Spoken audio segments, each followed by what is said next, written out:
నల్గొండ జిల్లా నకిరేకల్ పట్టణంలోని పన్నాలగూడెం MLA camp కార్యాలయం వద్ద నకిరేకల్ మండలానికి చెందిన 73 మంది లబ్ధిదారులకు ముఖ్యమంత్రి సహాయ నిధి కింద మంజూరైన 46,43,000 రూపాయల చెక్కులను మరియు కేతపల్లి మండలానికి చెందిన 40 మందికి చెక్కులను పంపిణీ చేసిన నకిరేకల్ ఎమ్మెల్యే వేముల వీరేశం. ఈ కార్యక్రమంలో స్థానిక municipality chairman Chevugoni Rajitha Srinivas, PSCS chairman Nagulavancha Venkateswarlu, Nakrekal మండల పార్టీ అధ్యక్షులు నకిరేకంటి ఏసుపాదం, స్థానిక కౌన్సిలర్లు, వివిధ గ్రామాలకు చెందిన మాజీ ప్రజా ప్రతినిధులు, నాయకులు తదితరులు పాల్గొన్నారు.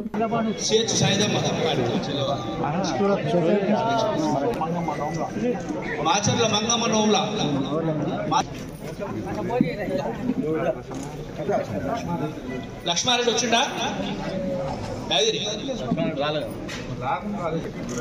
పెరుమల వెంకటయ్య.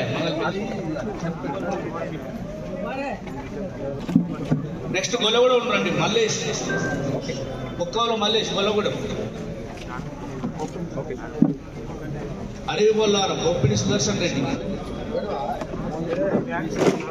మీ సైదులు మోదినగూడ సైదులు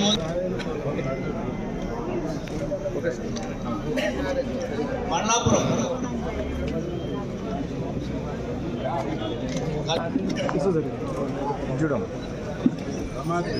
రమాదేవరమ్మ మహేష్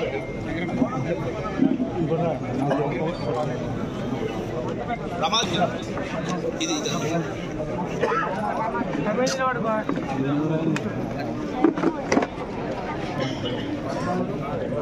రాచకొండ పద్మ చూడమ్మా గంధమల్ల శ్రీకాంత్